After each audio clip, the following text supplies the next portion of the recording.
You are listening to the Smuggler's Galaxy podcast, my favorite podcast to listen to on long flights across the galaxy. This is the way. We're wanted men.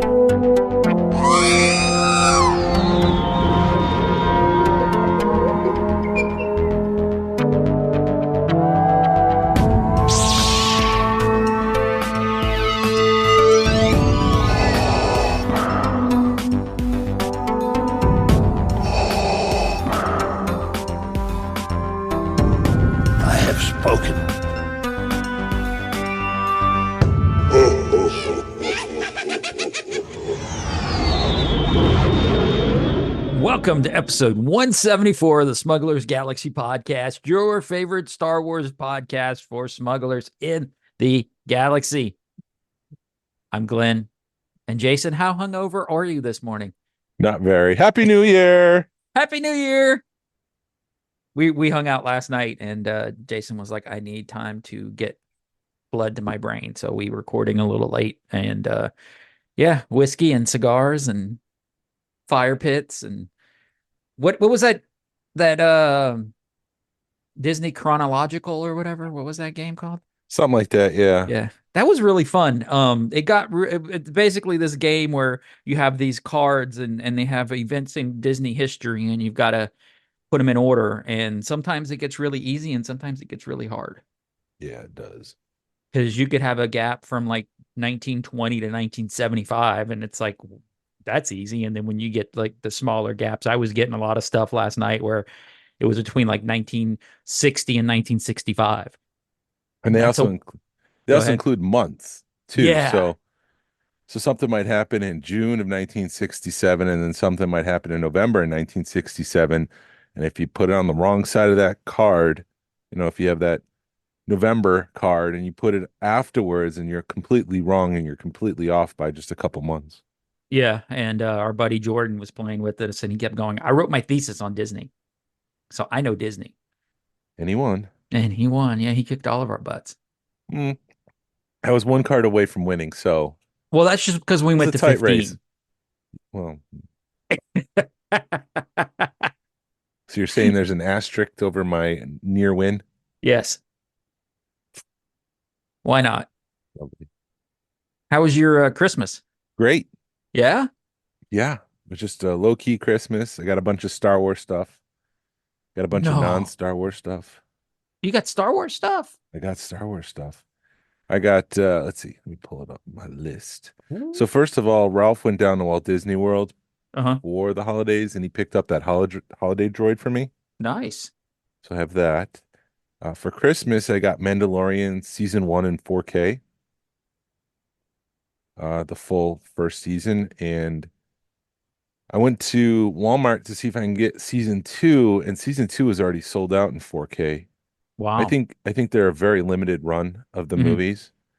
So I went over to Best Buy in Smyrna and they had like 2 left, and so I picked up season 2 there after Christmas. Yeah, I'm surprised that physical media is still selling out, but I guess people are learning that with the download the streaming services, they can pull something off anytime they want.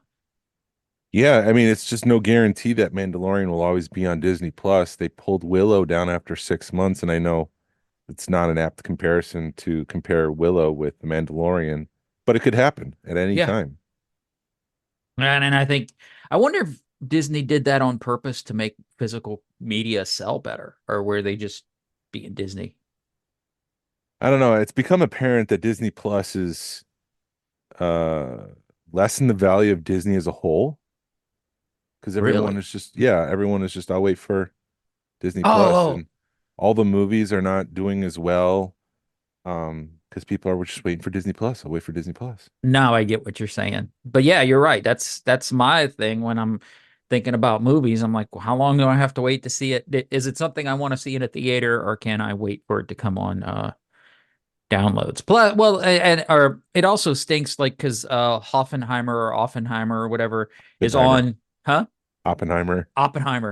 That was on one of those. I think it was on Apple, and then it's like $20 to rent. And I'm like, damn. You can just borrow mine. I have the physical copy. I guess it'll play on my PlayStation 4. Yeah, it's probably one of the best movies of the year, in my Really? opinion. Yeah. Yeah, because we were gonna watch it and we were like, yeah, it's 3 hours and it's like 7 o'clock at night. And I've always found it's funny how you're trying to find something on TV and it's like 7 or 8 o'clock and you don't want to watch something long and then you end up spending a half an hour trying to find something to watch when you could have spent the whole hour watching something. Yeah. Um, But prior to the pandemic, um, if you wanted to see something, you would have to go to the movies. There was no, I'll wait for Disney Plus. So right. if you wanted to see something, you had to go see it, or you have to wait a year before it comes out on DVD and digital. And now that's completely shifted, and it's affecting box office draw for the company itself. And then like, why would I go see a Marvel movie in the theater when I can just watch Loki on Disney Plus? Like, and it's just as good quality as the cinema stuff. So Right. it completely devalued the entire company, and they're struggling with that. Yeah. I see that happening. And so I just don't know, like, so I have the first two seasons of The Mandalorian. I'll probably get Ahsoka, Book of Boba Fett, season three when those eventually arrive on 4K, because I'm sure since they're selling out, that's going to happen at some point. Yeah. I could see me getting Ahsoka if it comes out. Hmm. I still want to rewatch that as like a movie or, binge watch it to where you're watching 2 or 3 episodes back to back. Yeah, Because I think, just like Andor, when you did that with Andor, it just brought it to a new level. So what else did you get for Christmas? I got a Return of the Jedi t-shirt. Okay. Did it I have the bought right stuff on it? It's the teaser poster. It says Return of the Jedi. Okay, so it didn't have a tauntaun or an at. No, no, it's not like that. I did when I was down in Orlando. When was I in Orlando? November. Yeah. I picked up a shirt for myself, and my wife said, because I was humming and hawing, should I buy this? It's one of those. It's the glasswares that I got with the that look like Yeah, shag. sorry. Yeah, it looks like shag, but it's not. It's that Jeff guy. He had as a shirt. It's all Cantina stuff. It's all in-universe Cantina stuff. There's no tauntauns or anything like that on the shirt. So I picked that up, and that'll be my Rogue Fun shirt. I also got. I'm wearing my. I am. The fun is with me. Or what does it say? I made this shirt. I am one with the Oh, fun, and the you're the fun is one with that me. are you the one that bought that? I bought the shirt. I bought another one too that's green that'll match this other shirt that I'm wearing at Rogue Fun. So Nice. Yeah, I get notifications whenever the club sells something on TeePublic, and I was wondering who bought that. Now I know. I bought a green one to go with my shirt. Yay! Um, I got a Galaxy's Edge Spork Nice. because when I went down last summer, we ran into Hollywood Studios just for a brief second, and I told my wife I'll be right back, and I went over to Docking Bay. What is it? 94 94? or 90? Is it 94? No, that's not right. Docking Bay Docking Bay. 7. Sorry. Docking Bay 7. 94 is Millennium Falcon. I wanted to say 77, but I knew that was wrong. Um, so I went there and I was like, "Do you guys have the spork?" And they said, "Well, we stopped selling that." So now I have. My wife was very thoughtful and she remembered that and she bought me the spork. Nice. I have pop listed here, and I don't know why pop is listed in my list of things that I picked up. I wonder if there was a thought that I had, and Did I don't, you get a soda pop or a pop no, pop? I don't know. I didn't get any Funko, that's for sure. I went to Hallmark the day after. Yeah, did you get anything? Yep, I got the talking Jabba the Hutt with Salacious Crumb. I mean, that was just a must-have. Right. Even though it's weird that he's like talking and blinking and all that, I still picked it up. I also picked up the sail barge and then two skiffs, Nice. all Yeah, 50% off. I looked through the 50% off because you could do it online, and I wasn't real happy with the ones this year. And then I realized that I didn't buy the Mandalorian and Grogu flying, which I probably should see if I can pick that one up. Um, but yeah, Yeah. it just I was real I was disappointed in the one with the freezing chamber because Oh I yeah. thought it was overpriced, but everybody went crazy for that one. and it wasn't available the next day. Right. So I mean, people like went for $65 ornament. People went ape crap over it, and then I'm seeing how much some of those ornaments are worth, and I'm like, but I'm just gonna hold on to them because like the talking ornaments, they're worth like $1,000. Yep. That whole set, which blows my mind. Um, and I've got the full set, and I'm not gonna sell them, but I don't know why I keep pricing my collect. You just are always keeping a ticker in your head Yeah. of what stuff's worth. And I guess if it's like if I need something, I can sell that to buy it. Um, I did go to Ollie's leading up to the holidays. I did pick up the archive edition of Leia in Bausch costume. They had the Power of the Force Black Series Leia with the ceremonial gown. I picked that up. I don't know if I could use that for custom. I also picked up another Grand Moff Tarkin. He's around here somewhere. And then they also had the 3 points. This was weird. It was a Walmart exclusive from uh, 2016. They had Ponda Babas. And Really? so, yeah, I picked up one of those because now I'm, like I said, in previous episodes, I'm putting together a run of aliens from the cantina in 3.75 and opening them. So, You're um, what? yeah. Now that I finished the Black Series one, I'm putting together a 3.75 one. Why not? And then I'll start buying the 12-inch. What they're not, are they action figures, dolls? I don't know, and put together a 12-inch one. No, I'm being funny there. I guess they did. Yeah. And you probably do that for cheap if you found them. I know they made Ponda Baba. They've made the Cantina Band, Figure and Dan. I don't know if they made anyone else beyond that. Mhm. And then finally, I was at Old Time Pottery. That's Ha- random. yeah, they had an inflatable snowman for the holidays, and it was 50% off the next day. Uh-huh. And so my son was into snowmen this year, so we bought him this inflatable snowman. But sitting out was a retro Death Trooper, and I was like, for $3, I was like, I'm gonna pick that up. I don't know if we, Really? yeah, I don't know if we could use that for Rogue Fun or something, but I got it. That's awesome. And that is like a really weird place to find a retro line at Old Yeah, Time Pottery. yeah. I mean, it's like how would you describe that to somebody who doesn't know? It's like at home. It's like a lesser version of TJ Maxx, Yeah, like a but Christmas tree shop. that and they do sell like pottery stuff. Yeah, If I want pottery, that's where I'm gonna go. But yeah, it is kind of a weird place to find it. But hey, yeah. why not? So that was my Christmas haul, which seems excessive, but it is what it is. No, dude, it ain't obsessive. It's How about you? how about me? Everything's fine here. So That's not what I uh meant.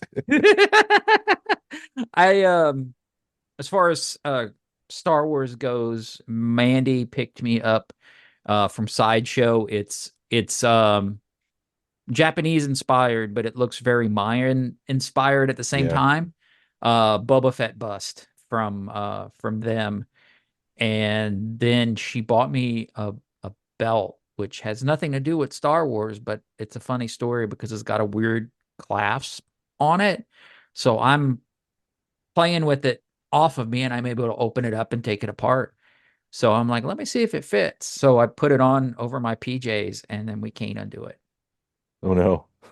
So we had to sit there for like 5 minutes trying to get it Oh to no. undo. And we finally figured it out, but both of us are going, are we gonna have to cut this belt off of me? It was kind of panicky for a little bit. Yeah. So yeah, I was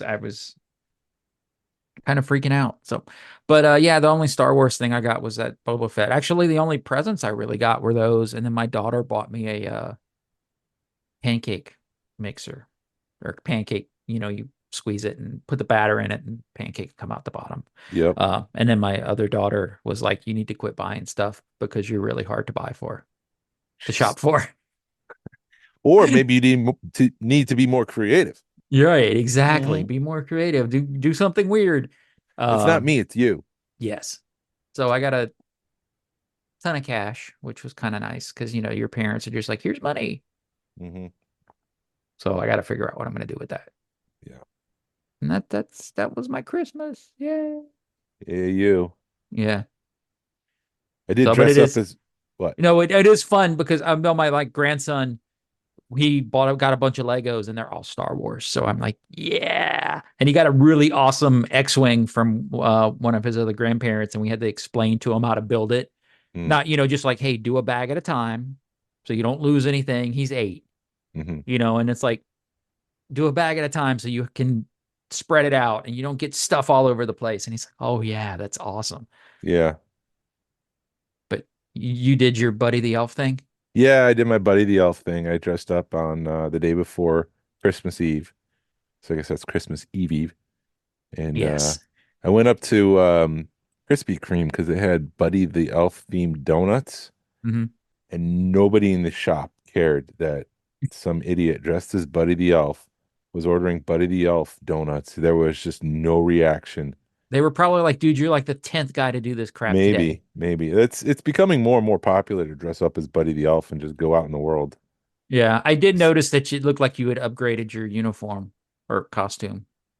Um, just well, it depends on which photo you have because I did get the slippers, the shoes that he has with the little curl at the toe. Uh-huh. But I didn't wear those out because they didn't fit over my shoe. Well, the pants looked like they were better than last The year. pants were the same as last year. Oh, well, never mind then. So, but yeah, it was a good time, and there was a couple people who stopped and took photos. We did go into a Ross, and there was little kids, and they were just like giving me a side eye with a smile, like, "Woo, there's Ooh, Buddy." look, it's Buddy. Should I go So, talk to him, or is mom gonna freak out because this creepy guy's got yeah, I got he's to keep dressed my up as distance Buddy? because I don't want anybody to think that I'm doing something. There's nothing worse than being that guy. Yeah, And you're totally being innocent, and you're just like, I'm being that guy. but we did eat at Panera, and we were walking You out. you ate at Panera? I What? went to Panera at lunch that day. I know it's groundbreaking. It's never happened Okay, so before. if you hang out with Jason at any length of time and it gets lunchtime, that's his go-to is Panera bread, and he will die on that hill. He's like, I need Panera bread. And No, it's not like that, but it it's is almost this, it's two it's top steps down three. from that. It's top three. It's top 3. Even Shannon's like, your wife is like, I don't know why he likes Panera bread. Harrison's the same way. My son, That he loves Panera bread. he loves Panera bread, and we get the same thing too. So I guess the apple didn't fall far from that tree. But yeah, we did go to Panera, and it was the one up in Cartersville. It's kind of odd because it's like a self-standing one. It's not connected to a shopping plaza or anything like that. So I'm walking out to my car, and someone comes out from the side of the building, like where the drive-through is, Hmm. to get a photo with me. It was an employee. I'm like, where did he come from? And it was afterwards that I realized that there was a side door that they don't use that often, and he had chased us down to take a photo. Buddy, buddy, Buddy, buddy. buddy, can I And you're take a just like, photo? Yeah, dude, sure. I'm not your buddy, pal. Yeah. But it was a good holiday season, and now it's 2024, and holy crap, 4 months until Rogue One. Dude, it is yeah, Rogue Fun. Before I get into that, I do have a bunch of news. Yeah, you said you wanted to gripe about Hasbro some more. Yeah, we were talking last night. You said you wanted a little keypad that you could have sound bites loaded into, and then the one that you wanted was like Jason's dumping on Hasbro. Time to dump on Hasbro. Time for Jason to dump on Hasbro. So They- we had talked before the break, before the holidays, that Hasbro was laying off 1,100 people, and I'm not really going to go back into that whole part of the story, but following that announcement, they decided to re-release old HasLabs. So Yeah, what was up with that? they had the Hero Quest game system, the Transformer Victory Saber, the Proton Pack, the Unicron, and Sky Striker. So no Star Wars related items from HasLab was available, but it seemed like a December meeting, like, hey, can we get any more money before the end of the quarter? What can we do? And someone's like, well, we've got 8 Victory Sabers in the closet. Great, list it. Let's squeeze the profit out. Get rid of it. Yeah. And so it just felt like a cash grab, a last minute cash grab to me. And they sold out. All that stuff sold out like in seconds too, didn't it? Yeah, yeah. The Hero Quest stayed up there for, it might even be up there still, but the other ones, the Transformers and the GI Joe stuff sold out pretty fast. And then following that, Hasbro announced that they made a profit in quarter four and they could pay shareholders 70 cents per share. Ooh. So it tells me that the focus of Hasbro is not its employees, it's not its fans. The shareholders come first because the executives want to keep their job. And if you go back and look at the press release that Chris Cox issued to announce the 1,100 uh, layoffs that they had, he talked about the layoffs as if it was just a lever and a machine Right. for profitability, and it just felt so cold. Um, Mhm. Come to find out that Chris Cox, the CEO, will receive a $9.44 million bonus this year. Deborah Thomas, the CFO, made a $6 million bonus. And Cynthia Williams, the CEO of World of Warcraft, which is a subsidiary of Hasbro, will receive a $6.55 million bonus. If you would tally that together, that's over $20 million, which probably could have been used to save 1,100 jobs. Yeah. You can't say that layoffs is a last resort when this is in addition to their salary. There's Right. $20 million in bonuses issued. That's a lot of freaking money. And so it's an ethical question. Yeah, yay, capitalism. I'm not anti-capitalism, but I'm, sort of like anti-runaway capitalism. Like when the people are thrown out in front of a bus so a CEO can make millions and millions of dollars, that's when I'm like, it's an ethical thing. Like, is that really worth it? Right. No, I agree. I mean, hell, they could have forego half of that bonus and still saved some jobs, and still had a lot of money in their pocket. But I know, Absolutely. a lot of CEOs, it's like that with every company, and it sucks when you don't realize that I could still have it doesn't this I'm sure the money matters to them, but you know, it's a drop in the bucket compared to somebody losing their job and then not Yeah. having a way to support their families. And I think it'd be wise for a company like Hasbro, who claims to be fan first, to take lessons from what movie studios have learned, or some of them have learned throughout the past 20 years with comic book movies. Is the closer you are to a comic book when you make your movie, the closer you are to that source material, Hmm. the better the movie does. The further away you get, like the Morbius, um, the worse it does. And because you're taking care of the fans first. You're honoring what made those comic books great in the first place. You're honoring the thing that caused the inspiration for your movie. You're Hmm. not changing it too much. You're taking care of the fans. And because it's so good, because those comic books are so iconic and the stories resonate for more than 40, 50, 60 years, um, the people who are seeing this for the first time say, oh, that's pretty good. So if you take care of the fans, if you truly, honestly, genuinely take care of the fans and not say that you're taking care of the fans by making things that are just, here's another clone trooper, here's your 50th clone trooper for the year. Um, I think that the bottom line will take care of itself. If you take care of the fans, the bottom line the fans will take care of the bottom line. Hmm. No, you're right. Because I know we keep griping about the those holographic figures, and I've seen the Bo-Katan out a lot, and Yeah. I looked at it, and it's a bad looking figure. I mean, it just there's no appeal to it. You see all the hinges and stuff in it, stuff that's hidden when it's Yeah. a complete figure, but when it's see through, you see it, and it's like they didn't clean any. It just doesn't look right, and it's like a $35 figure. So yeah, you're right. If they would give us what we want, we'd still support it. I don't know. Yes, it's aggravating. And there's a lot more. I think other toy companies are going to come in and swoop up what Hasbro is.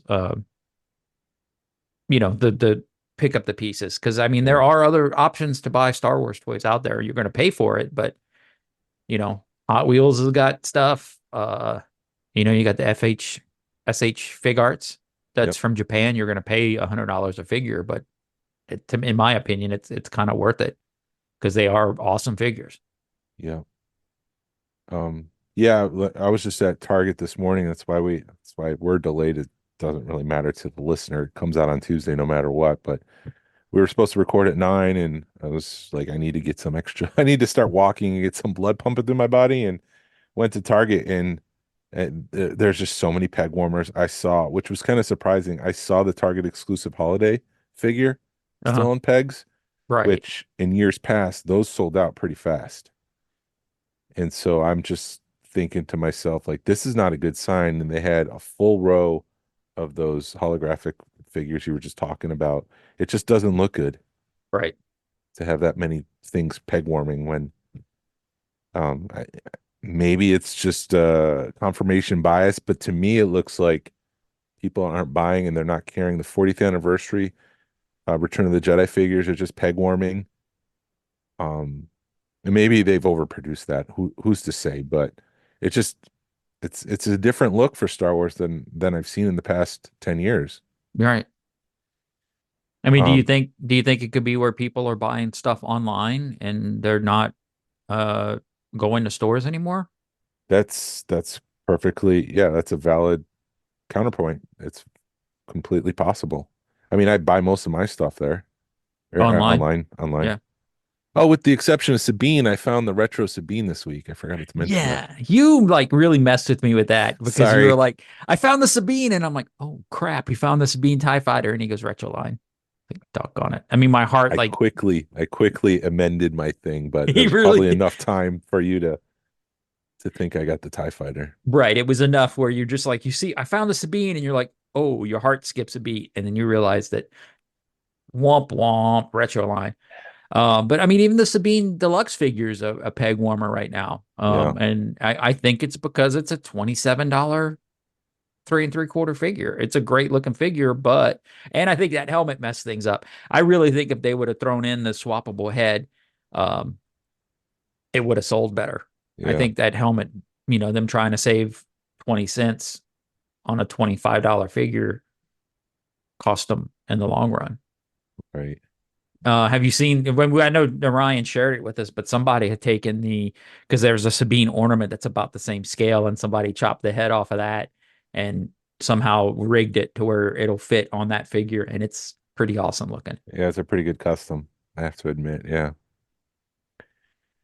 I did Um, find the Back to the Future 3 car, the 3 and 3, the Hot Wheels oh, okay. Deluxe. I Yeah. found that at Target. I was looking for the Ghost because they released a Ghost and Hot Wheels did, but I found the Back to the Future train car, I've which is been pretty looking cool. for you. I'm not into the Hot Wheel stuff, but Well, I'm into the Ghost. I'm not in the Hot Wheels stuff either, no, but I'm looking for the ghost for you. right, that's what I'm into the Ghost. So it's like I need if it says the Ghost on it, I need it because the Um, Ghost is awesome. According to an article in the Commander's Herald, which is a World of Warcraft focused site, they interviewed a bunch of, not World of Warcraft, excuse me, Wizards of the Coast. Um, they asked a bunch of employees laid off who were laid off some questions. So this was all anonymous. They asked him, "Is your faith in Hasbro as a company any different now compared to a month ago?" And the employee replied, "Faith is much, much lower. However, this was dropping even before the layoffs happened. The constant need to squeeze customers for everything they could while requiring employees to do more and more with fewer resources just showed that they were strictly about the money. And yes, companies have to make money, but there's a clear disregard for the customer here. Concerns and feedback were constantly raised to leadership, but it didn't matter, only to just keep pushing the product." Which, I mean, that just maybe it's confirmation bias, but it feels true when it comes to Star Wars. It's just like we're not going to listen. We're just going to give you more clone troopers. Yeah, it it totally it sounds like they're affirming everything we've talked about in the last 6 months. And then finally, the last thing, and we'll kind of wrap up the Hasbro thing for a while. Is your faith in Hasbro as a company any different now compared to a month ago? Faith is much, much. Wait, did I just repeat the You same question? totally did just repeat it. I didn't copy it right. Anyways, the gist of it was that um it was about layoffs and like uh w- at what levels are the layoffs? Like, is it just, lower employees?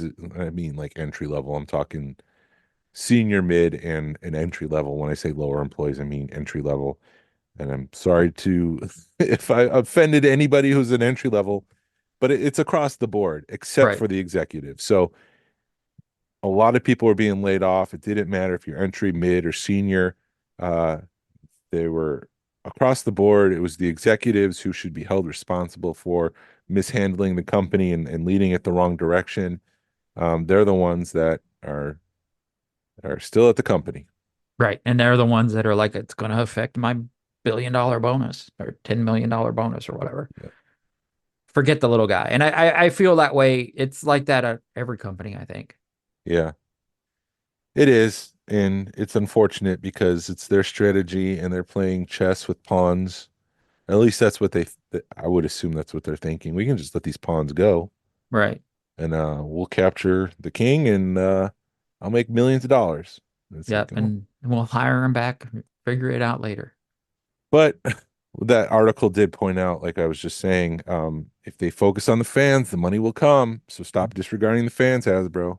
Yeah, exactly. That's what everybody needs to realize. You focus on your fans, you focus on your employees, and things will give your employees what they need and spend some money, and things will get better.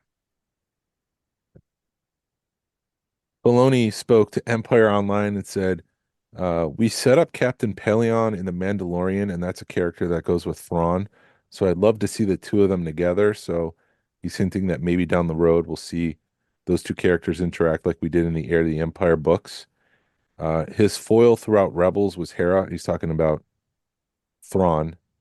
Uh, Hera was the thing that was kind of button heads with Thrawn. So pitting the two generals against one another is something I find very interesting. We could be in Please, an almighty clash of blue versus green in the future. please, please, please, please, please, please, please, please. Can we And get then that? and then what he started talking about what Thrawn has to do now that he's back in the Star Wars universe proper. And he said that Thrawn has to straighten out all of the other Imperials he's talking about and tidy up the shop. I can imagine something in terms of a power play within the Empire. So maybe he's saying just because Thrawn is back doesn't mean that everyone's going to welcome him with open arms, that he's going to have to use his strategery and solidify power.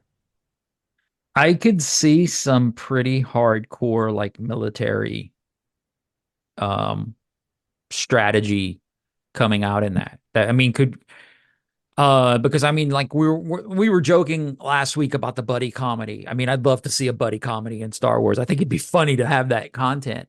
But could you imagine what they can do with Thrawn if they do like a military strategy, because they did it in the books. I mean, the books were really thick and boring, but it was fun to read. You had to really work through it. But they could do that like a Hunt for Red October or something in the Star Wars land. You That'd be know, pretty like cool. yeah. I had never considered like a Tom Clancy sort of Thrawn narrative, but I think that'd be pretty exciting. Yeah. I'm Hopefully that wouldn't abandon fans, but I mean that'd still be pretty cool. yeah, I think they need to get I've said it before. I think they're working at getting away from from the Skywalker saga, but they need to do it faster. A lot faster to get some fans back, because even the Mortis trilogy that they're hinting at, or the Mortis arc or whatever, is I think's gonna, as much as we want to see it, we don't understand it and we're nerds. Yeah. And I like when they bend the genre a little bit because the Zillo Beast was like a Godzilla monster mashup in the Clone Wars, and I thought that just excelled. So Yeah, I would like to see something more like that in live action. maybe we will. Well, I mean, I just hope that their failures, or the perceived failures of Ahsoka and Andor, and because it doesn't hinder the future. Let Dave Filoni go and let him still produce stuff, and Yeah. I think it'll work out. Um, Also with Dave Filoni on the Looking at Lucasfilm podcast with Jim Hill, he said that Dave Filoni was promoted because of Bob Iger. Hmm. Bob Iger looked at the 5 years of development of Indiana Jones 5, The Dial of Destiny, and the lackluster box office returns with that, and said that he needed more of a guarantee that the next Star Wars movies will resonate. We can't develop these movies and invest all this money and then have a mediocre return. Because of this, they promoted Dave Filoni so he could be involved from the start of the movie and have more say in the direction of each project. Hmm. And I think just because he's the heir apparent to George Lucas. He was trained by George Lucas. He understands all that stuff about the Force and what George was doing with mythology, that he was the right person to be promoted to that VP of creative, whatever it was. Yeah. And yeah, I think that's the right move. But it was because of Bob Iger that Filoni was promoted. Um, and then he also alluded that Indiana Jones 5 has a black eye and that somebody needs to take responsibility for that. And instead of falling on Kathleen Kennedy and Carrie Beck, the blame might fall on James Mangold. Because of that, he might not be doing his $200 million Star Wars movie. They might have taken that away from him because they're going to blame him for it not being that well. And in honesty, like they've had this property now since what, 2013. Hmm. They've had control of Indiana Jones. They should have released comic books. They should have released video games. They should have done something to keep Indiana Jones in the forefront to kind of build up some hype for Dial of Destiny, even though it was what almost 10 years away from when they purchased Lucasfilm. Like they should have done something instead of just dropping it in the middle of summer and saying, go see this movie. Right. Because people are like, Indiana Jones. I mean, I enjoyed it. But yeah, you're right. You've got that would make perfect sense because then you even if you drop a comic book, how much does it cost to produce a comic book versus a movie? Yeah. And then you have hype, and then you have hype for the toys, and then you have hype for the movie, and you got to spend money to make money. And if you invest $1 million in a comic book, it may have saved the franchise. Hmm. And And I don't think it's a bad movie. I mean, so you're talking, yeah. So that was the director they're pushing it off on. yes, And I don't understand why they would do that because because they don't want to do that to Kathleen Kennedy. I don't think you can really because of the way things are the atmosphere or And it with the wasn't, way it movie sounds, theaters are, you know? yeah, and it sounds like in the middle of production, in the middle of building set, Steven Spielberg just said, no, I don't want to do this. And so they were just left to be like, well, what do we do now? And they brought in James Mangold to essentially save the movie because I think the movie's a great movie. Right. And so I think what he did was great. I don't think it's fair to uh, um, pin the blame on him when there was other elements at play that just didn't help, make a good box office return. Right. No, I agree. It's I don't think it's his fault. You can't blame him. Um, have you been following what was happening in the graded comic book world? No. So I was gonna include this story because when it first broke, there was a lot of questions, and I thought maybe it might relate to graded Star Wars action figures, but doesn't seem to be. Because what CGC, which is the comic book grading company, you can get something recased. Uh-huh.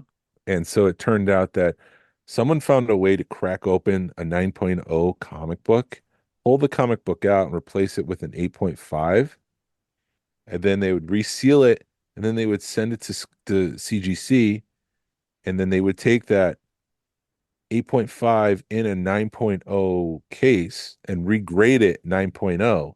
So suddenly that 8.5 comic book becomes a 9.0, and then they start selling it for like $20,000 where it normally would be selling for like $7,000. Right. And so a lot of people started going through the CGC archive. They started looking at comic books, and they were able to find a couple comic books that this has been done to. And so So CGC has come out and said, we think this is going to affect a couple hundred comic books. I think they figured out who's done it, so they're going to stop grading that stuff. CGC also said that they're going to reimburse, or how did they say it? It was like monetarily take care of people if Yeah, they because were that's fooled by that's this. that's your word. Yeah. That's everything in the grading industry. Yeah, but they were able to find, the creases in one comic book, and in an 8.5 Hulk, they were able to see like a crease that was in one, and then now it's suddenly in this recase 9.0, and you could see the exact same crease. So Oh.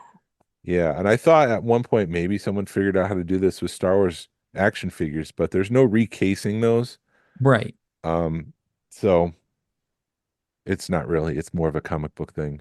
So was it able, they were able to reseal it? I mean, I have to look at my graded They comics and so they haven't really gone into what has happened, but mhm, they suspect that someone has figured out a way to crack open the case, mhm. pull out the true 9.0, and put in an 8 or an 8.5 graded comic book, and then send it off to CGC and say, "Hey, can you reseal this?" And in the notes for the comic book, the grade, it's 9.0, but it also says reholder, Mhm. which is the way of saying like we've recased this. Okay. And so that's how they were able to figure out that it was a couple hundred comic books that's been affected by this. Wow. That that's some really shady stuff, man. That Yeah, because I know thinking back like years ago, I was at a comic book store and they had a graded comic that had fallen off the shelf and cracked. And the guy basically said you can send it back to him as long as the comic book can't be removed, they'll recase it for like $20. yeah. Well, it looks like someone's figured it out. Wow. Because yeah, Yeah, there is no way you could physically take a figure out of a and recase it, but and take a figure out of a graded case and recase it because you're destroying the case to put that in there. right. So they haven't gone into specifics as to how this has been done. They probably won't share that, because if they share that, then more people Right. will try to get away with it. Well, they're And now that they're aware of it, they're gonna regrade that. right, You know, they would at right, least take a look at the comic. I mean, I would.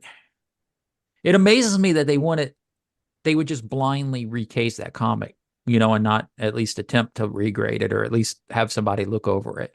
that was part of the criticism, that they weren't that careful Hmm. with these reholders. They must have just assumed that people can't do it.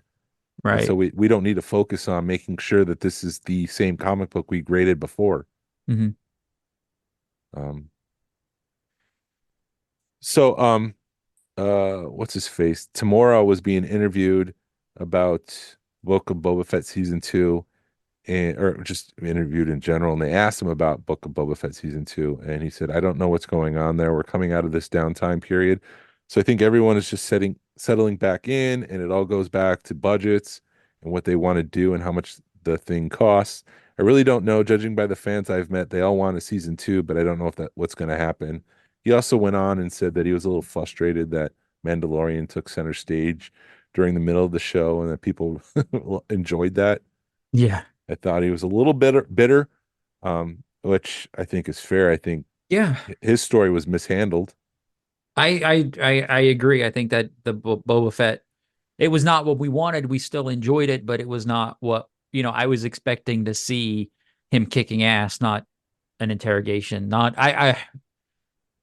I would expect what we had out of Book of Boba Fett out of a Grand Admiral Thrawn movie, not out of a Boba Fett movie. Yeah, Because I mean, seriously, if they took Boba Fett out and put Grand Admiral Thrawn in, we would all be like, "Oh my God, that was awesome." yeah. I think we're going to see Boba Fett at some point again, whether that's the Filoni movie or in a future episode of Mandalorian or Ahsoka. But I do think he's not done. I don't know if we're going to get a season two, even though at one point there was a poster that said season two Hmm. was in production. There's so much fans made stuff out there that people think are real that That's I true don't too. trust any of that. I had somebody was like, "Oh man, did you see that Vader thing that Disney Plus is going to put out?" And I'm like, "What do you mean?" He's like, "I saw a teaser poster and it's all fan made. I mean, it's very well done, but it's all fan made stuff." Right. And then finally, According to Entertainment Earth, pre-orders are set to open for something new on January 24th at 10 a.m. The description read, "What's new? Well, it's out of this world. It's very out of this world. If you're finding this wait so very far, far away, sign up for a reminder so you can see these action figures as soon as we can share them." So maybe this is some sort of Black Series Thrawn. Hmm. Maybe those Van Halen Stormtroopers. Are we getting those in Black Series scale? Maybe Captain Enoch, or maybe an Ezra. Find out. Interesting. I wonder. So you said it was in the end of January. I January wonder 24th. if they would mess with everybody, and then it would be the Sabine and Chopper for HasLab. I'm trying to think that through because I didn't consider that. It that is going to be pre-order. It's going to be a specific window and it's going to close. So would Hasbro go through Entertainment Earth when they have their own site to do that? I mean, I'm just thinking that could be It a could be. way, We'll you see. know. But I guess we'll see. I mean, yeah, it'd be interesting to see what they're going to do with it. I haven't bought any of the only Ahsoka figures I bought were the Rebels, was the Sabine and then Hera and Ezra and Chopper. But I mean, I would buy the Stormtroopers. Hmm. I don't think I necessarily need a Thrawn from Ahsoka because I've got the Thrawn from Rebels and they look pretty good, Hmm. you know. I don't know. I'll see. Well, I guess we'll wait till January 24th and see Yep. what they're gonna do. We'll look forward to some new announcements from Hasbro in the coming weeks. I've become so jaded with the Hasbro announcements that I'm like, it's probably gonna be a repaint. Yeah. Yeah, that's part of the problem. Yeah. But I said I was done with talking about Hasbro, so I'm not going to add anything to that. You can, Jason, do it. Do it. What I will tell you about is a new panel for Rogue Fun. We Yay. announced we announced this shortly after we recorded our double episode, so that's why it's a little late. That's why it's a couple weeks late. But this I'm really excited about. Every month leading up to Rogue Fun, we are unveiling a panel scheduled for the event. This month, we're excited to announce Customizing the Galaxy. Ryan Shaw, known as Bantha5 on the Rebel Scum forums, and Gary Ray Weaver, also known as Toy Weaver on Facebook, are two talented action figure creators who base their designs off of the vintage Kenner style.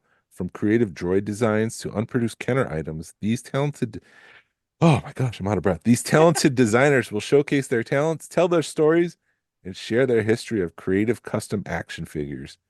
Ryan Shaw is a talented Georgia-based Star Wars collector and sculptor. He's the owner and operator of Shaw Dental Laboratory. Some of his notable pieces include a hand-sculpted Yarna doll Gargan and Leia is Jabba's prisoner. Gary Weaver is an Oklahoma-based Star Wars collector and prolific custom action figure creator. He continues to produce a variety of action figures through multiple techniques, including traditional sculpting and digital production. Whew. In addition to Star Wars items, he has created custom action figures for The Last Starfighter and Tron. Ryan and Gary will exclusively present this panel at Rogue Fun. I'm very much looking forward to meeting Gary in person. I'm always amazed with the new items. Every single day there's something new. And I'm like, where does he have the time for that? And how does he come up with this stuff? I just love the creative process. I love seeing people being creative. Ryan messaged me this week and he showed me a bunch of wax sculpts that he had. He's putting together the stuff for the panel, so he was pulling all of his wax sculpts. And this stuff looks incredible. Like this could have been Kenner level Yeah. sculpts. And I'm just like, how in the hell? It Yeah. looks so legit. It's just amazing. It's amazing the stuff uh Ryan will pull out. It was just like, every time I see him, he's got something new he's showing me, and his stuff's awesome. I'm so looking forward to this panel. I'm looking forward to them all, but I love creative people and I love seeing their process and listening to them. So I'm really jazzed about this one. Awesome. Yeah, no, I love Ryan. Ryan's a good guy.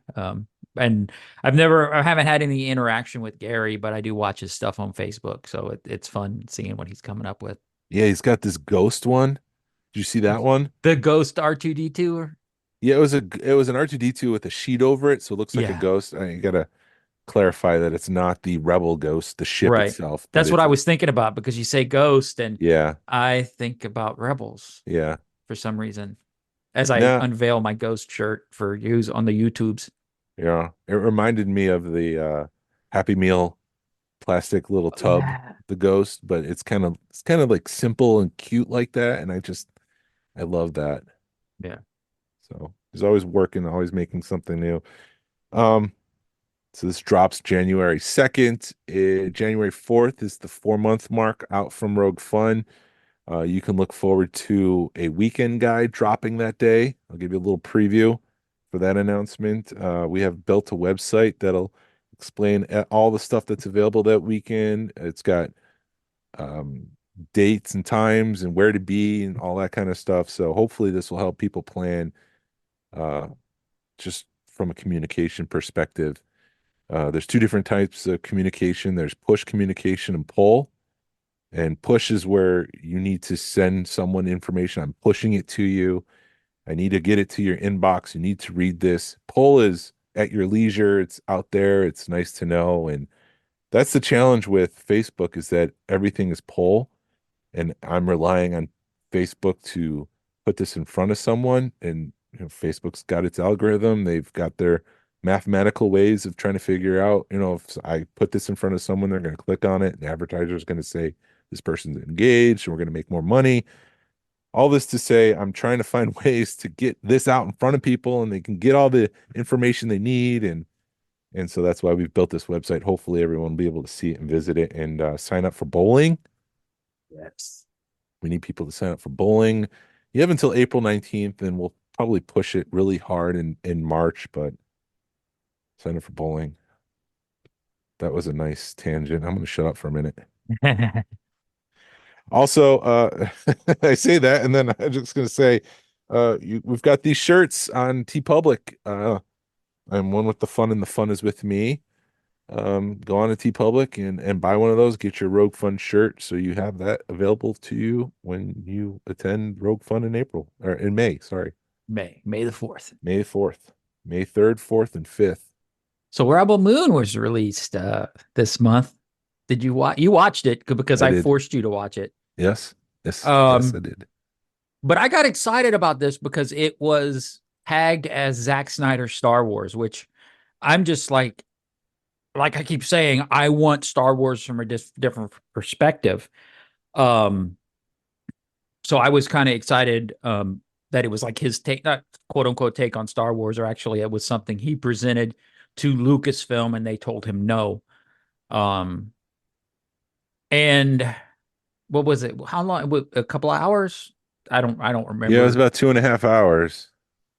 I mean, there were some scenes that they could cut it out. I kept watching it as a Star Wars movie or what they did to make it a non-Star Wars Star Wars movie. Um, Well, the opening scene was like straight out of Star Wars, I thought. Um, well, with the first, I'm sorry. no, Go ahead. just to establish some ground, a foundation. This was originally pitched to Lucasfilm by Zack Snyder because when Disney bought Star Wars, they took pitches from everybody and just see what's out there and see what might resonate and what can we do with Star Wars. And Zack Snyder came and pitched Seven Samurai, but in Star Wars. And Lucasfilm said, thanks, but no thanks. We don't want to do this. And so he said, fine, I'll do it myself. That makes sense. And so I mean, there's still lightsabers, there's still special powers, there's all this kind of stuff. But all right, with that, continue. I'm sorry. Right. I didn't realize that was when he made the pitch. I just assumed that he was like, "Hey, I wrote this script. Do you guys want it?" No, he developed the idea to pitch to Lucasfilm, and they said, no, this is not what we're looking to do. Which is really sad. Not sad, but when you look at it from a Star Wars line, it definitely follows some of the same heartbeats as the sequel trilogy or as a Star Wars movie. Um, because you've got the reluctant hero and it follows a hero's journey, which every good sci-fi movie or any good movie will cover a hero's journey. kind of. Yeah. You're just not, you weren't impressed with it. I was not. Even from the first shot, you were like, a spaceship's coming out of a portal. Well, it's a spaceship coming out of a space vagina. It was it's just, what? I told you that last night. Every now and again, you're just like a space vagina. And I'm like, where'd that come from Jason? I mean, that's Jeez. what it looked like. I'll have It to was, go back and watch it. it's weird. I enjoyed the movie because I like sci-fi stuff. And yes, it did definitely feel like Justice League because you could tell, because all of a sudden it's just like there's action, we're gonna slow everything down. Yes. Yeah, it's like a bunch of moments like check this moment out. We're gonna slow it down so you could really appreciate the moment. And it's moments not are not everything. We need character development. We need to care about these characters. Yeah. Like the first 4 minutes of the movie, like you've got this woman who's stopping her farming to look at a moon. And then you've got this guy looking at the girl or the woman, and I'm just like, do something. Show me some action. So show me some character development. It's not interesting to watch someone watch something else. Yeah. And then I'm watching it through, like, because I knew we were going to talk about it. So you're watching it through those eyes, and then you're like, you know what? This has got like some very slow development. Some, like, I feel the same way watching this that I do sometimes watching Star Wars, where it does have the slow grinding scenes, and you just got to get through them to see what's going on with the next one. Yeah, I love your face. You're just like, to me, it felt, I had the same feelings as watching Star Wars in it sometimes, where it's just like, come on, let's get with the action. Um, but yeah, the Zack Snyder, let's slow everything down to show you the action, got tiring. I got tired of it in Justice League. And it didn't feel right in a spacey type movie. Um, the not space Nazis were, I mean, I thought it was an interesting take on like the space Nazis or whatever, they were wearing like Nazi style Yeah, uniforms, yeah, which is sort of what I think George Lucas was going after for the stormtroopers, were sort of that same fear inducing thing. Um, I didn't, I think it, there were some parts where, yeah, like there was one scene where the woman comes out where she reveals herself as, I was more than just whoever, where they want to basically, sorry if you've got kids in your car, 3, 2, 1, gang rape that young girl. I thought that was a little bit over the top, but you know, that made me very uncomfortable, yeah, that scene. yeah, And then when it was like this anyway. And then when she comes and rescues her and shows who she really is, and it's like, I can take on like 30 armed men and kill them all.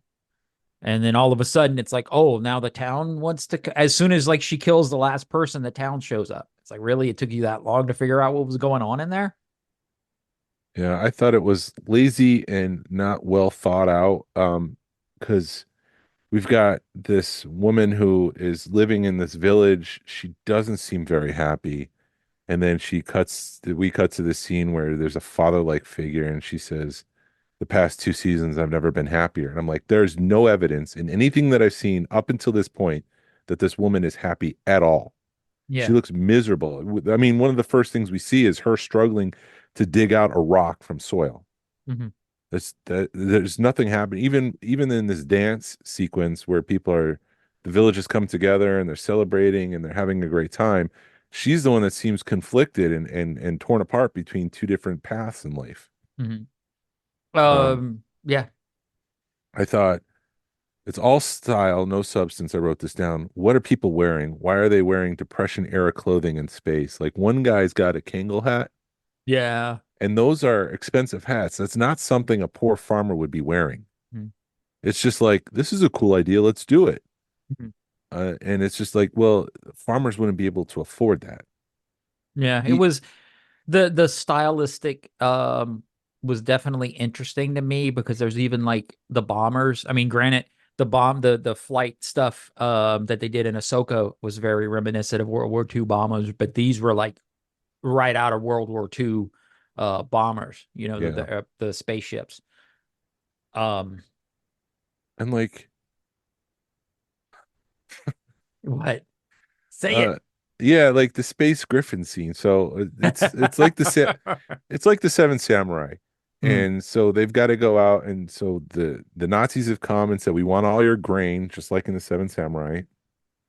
And they have to go out and defend their village by hiring some mercenaries to come and teach. Either it's like the Three Amigos too, and Bugs Life. They've got to train these people to defend You know how I knew themselves. that? Do you know how I know that's a male plane? I forget this line. It's been a while since I've seen Three Amigos. You see its little balls? Mm. Anyway. Um, and so they have to go out and get all these mercenaries, but it's just like, would you like to join my team? Sure.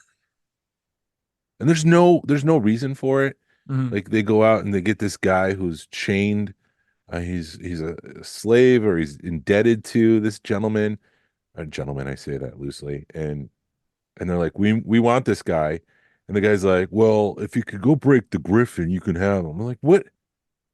How's that thought through? Like, in no space, if someone owed me $30,000, would I be like, yeah, you can have him if you just, break that horse over there. It just makes no sense. And then we go into this 10-minute sequence of this guy riding a space griffin, and it has no play in the movie in general. It has no play in the character development. It's just this quote cool scene, Mhm. and it makes no sense. Like, drama comes from the choices we make, and what the choices that we make and how they affect other people and how that motivates them to do something in revenge or whatever the case may be. There's just none of that in play. Right. It's just a lot of boring cool things, and I think, again, cool in quotation marks.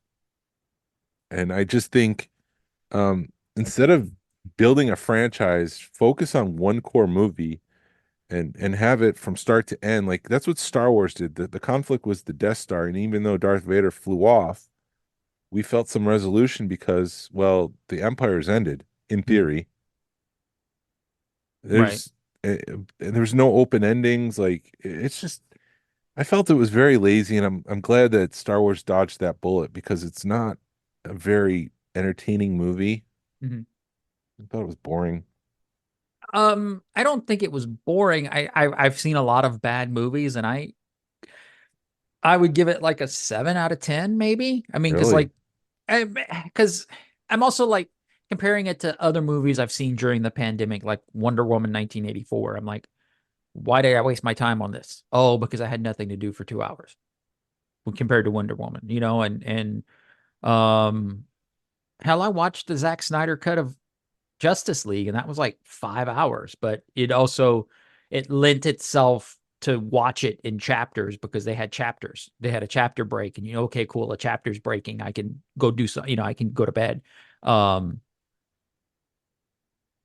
I don't know. I guess maybe I'm just that starved for like really decent Star Wars content that I enjoyed this movie. Mhm. I don't think people I don't think it's as bad as people are making it sound, but I'm not very keen to bad acting, I guess. I don't know. Because my wife, the one scene where they get the general and the general's like covered in mud and they're like bathing him, I'm like, that's kind of weird. And my wife's like, the acting was so bad in that scene. I'm like, I just Yeah. thought it was an odd scene. And Yeah, then well, the thing, go ahead. yeah, I think that's your senses saying, you said it's an odd scene, but I think your senses somewhere in the back of your mind, you realize it's not really well thought out. Something was off with that. Right. And yeah, I maybe that's probably what you're right. The thing that threw me off really bad was Charlie from Sons of Anarchy. It's like, is that his real accent, or is he doing that bad of a Scottish accent? He is from the UK. Okay. We did I, try to look that up, I think it was Irish.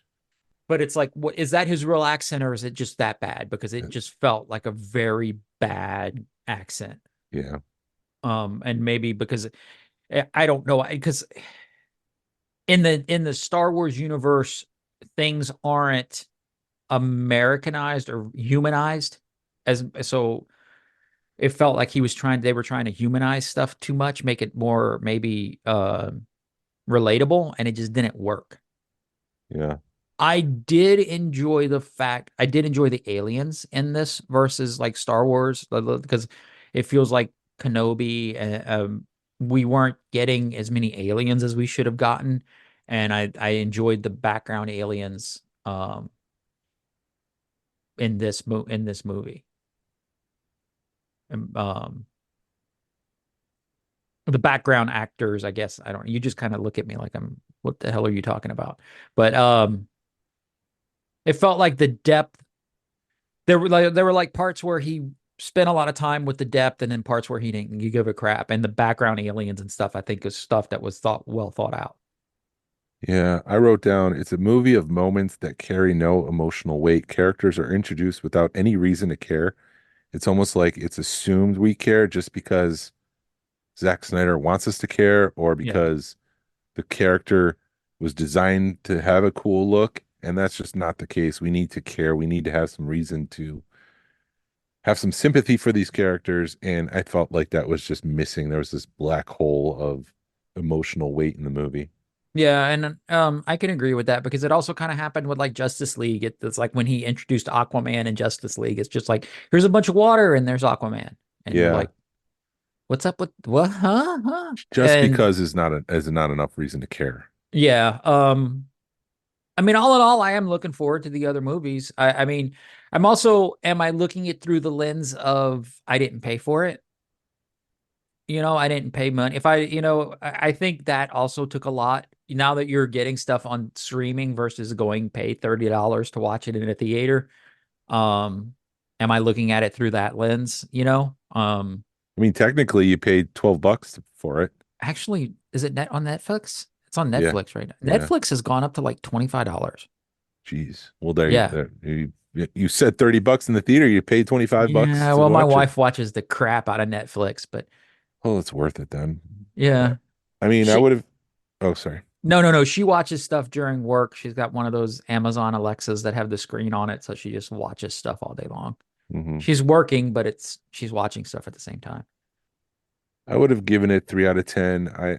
It's not like I'm having fun tearing the movie apart. There's a lot of people who put time and money and artistry. They did their best. A lot of visual effects. But I just don't. I'm sorry. I I thought the visual effects were pretty awesome. Yeah. There was some scenes where you just like, oh man, they really um didn't have the budget for this scene. But all in all, I thought it was good. Yeah, I thought so too. As far as visual effects, I thought the visual effects were great. There's a lot of people who invested their time. I just think that it wasn't well written. Mhm. And I think that's a big problem. Like, so they have like a lightsaber like thing. Well, it's not a Star Wars movie, so why don't you come up with some sort of cool weapon instead of just blatantly ripping off the Star Wars at that point? Yeah, I think it would have been fine if her lightsabers, her samurai swords didn't light up, and I think it would have been just fine. Yeah, like I don't know. I don't know. I didn't enjoy the movie as much. I can't believe that they plan on making three more. They've already made one, but I can't believe after that they plan on making two more. Yeah. This is not an Avatar. This is not a Star Wars. This is not I think the one of the best sci-fi movies that came out this past year was The Creator. That is By on my list. I plan on watching that this weekend. I think I have it. Where is it? It's on Amazon right now, I think. I have the DVD somewhere. Yeah, but it Maybe is it's in the on other room. yeah, it's on Amazon Prime, so I plan on watching that this sometime this next couple of days. Excuse me. Uh so we'll see. Yeah, so I'm looking forward to that movie because you really enjoyed it. So I'm looking forward. You've given it some good reviews, so I want to watch that, and then maybe we could talk about that next weekend. But I like sci-fi stuff. I enjoy sci-fi stuff. I thought it was an okay sci-fi movie, or a well okay, better than average sci-fi movie. But maybe, like I said, it's the fact that I'm starving for Star Wars content. I've Yeah. always been starving for Star Wars content. Um, and maybe I'm in my mind, I'm like looking at it as this, is it's Star Wars adjacent. I I was being snarky and I wrote because the big thing was like release the Snyder cut of the Justice League. And Uh-huh. I was being snarky and I said release the intelligent cut of this movie. Yeah, it's just not for me. I can't believe that there's also like a longer version that's got more violence and more sex. Like that's not going to fix your problem, dude. No, that Release movie doesn't release need the more cut with more violence. character development. It doesn't need more violence or more sex. What are they gonna have more guys running around without t-shirts on? I guess. I don't know. That's the one thing that bothered me too, because it was like, oh, we're gonna have a guy with two guys with six packs running around without shirts on in Star Wars. And I'm like, or in space. And it's like, dude, you gotta have shirts on in space. I'm thankful that it's not a true Star Wars movie, and I Hmm. apologize to everybody who made this film for being so snarky and I just didn't appreciate it. I'm sorry. Not that they listen to this podcast, but Right. Well, I'm looking forward to the second movie coming out for free on Netflix, and I'll see. for 24 bucks. For $24 a month. I'll see it too. Yeah. I hope it's an improvement. And there was a lot of people that were saying, it's the first movie of three. It takes a lot of time to develop these characters, and I'm also thinking it's like you can develop these characters in 2 hours. It George doesn't take Lucas that did it long. in 1 hour or one Right. movie. Exactly. It's not that hard. Um, yeah, I just don't want to poo-poo it anymore or talk, but Okay, it does. I'm good I with don't that. know. It felt also kind of felt a little bit far-fetched that this girl was like, "Oh, I don't." God, now you got me doubting it. Yeah, But because like she's this girl who, as a little girl, her whole family's slaughtered. You've got this brutal general who just loves to kill, and then he just picks up this girl and says, I'm going to take you. And it's like, what? Why? mhm. Why? You just set up this guy's brutal and he kills and he just loves killing and he gets off on killing and then he's just I'm going to pick up this little girl and take And I'm her. gonna raise her as my own and then train her. And I'm going to suddenly show love. Why? Tell me yeah, why. there was a lot. And then if you talk about her whole journey, and then when she graduates the academy, some guy walks up and kisses her, and you're like, huh? Yeah, why? And I mean, unless they were, and then they were talking about how she was in, they were instructed to find lovers and stuff in the army, and a lot of it was a lot. Now you got me freaking. Thanks, Jason. Uh, I enjoyed it, but it Sorry. was there. You got me thinking about it, and there was bits and parts that I was kind of like, huh? Well, Um, well, maybe you enjoyed the visual part of it, but now that you're thinking it through, it doesn't really hold up. am I gonna watch it again? No. Yeah. Did I enjoy it? Yes. Did I feel like I wait? Here's how I feel about stuff after I'm done watching them. Did I feel like I wasted 2 hours watching this movie? No. Will I watch it again? No. It's not rewatchable, very rewatchable for me. If I have nothing else to do, I probably will, but I can watch a half an hour of The Office, or, you know, what we do in the shadows, or Schitt's Creek, and be just as happy. I'm done. It was a very critical episode of Hasbro and Rebel Moon, and I don't want to perpetuate this attitude any further. So Yes, I'm Rogue done. Fun, Rogue Fun, Yeah, three so months let's away. criticize our rogue. Anything else? I think that's it. Thank you for listening to us complain, and thank you for listening to the Smugglers Galaxy podcast. If you could, please leave a like and a 5-star review of the show anywhere you listen to podcasts. It really helps us out and it points people to our show. Follow us on social media. You can find us on Facebook, Instagram, Twitter, and YouTube. I guess we're still on X. Send us an email or message us. We love feedback and we love to make you part of the show. Our email address is smugglersgalaxy@gmail.com. Thank you to Alfonso Riviera for the Smugglers Galaxy logo. And thank you to Levi Waterhouse for the music. People, collect for the love of it. Hashtag vote with your wallet. Sabine will be on next week. Pass on what you've learned. Be a positive force in the collecting community. Happy New Year. This is the way. This is the way. Dum.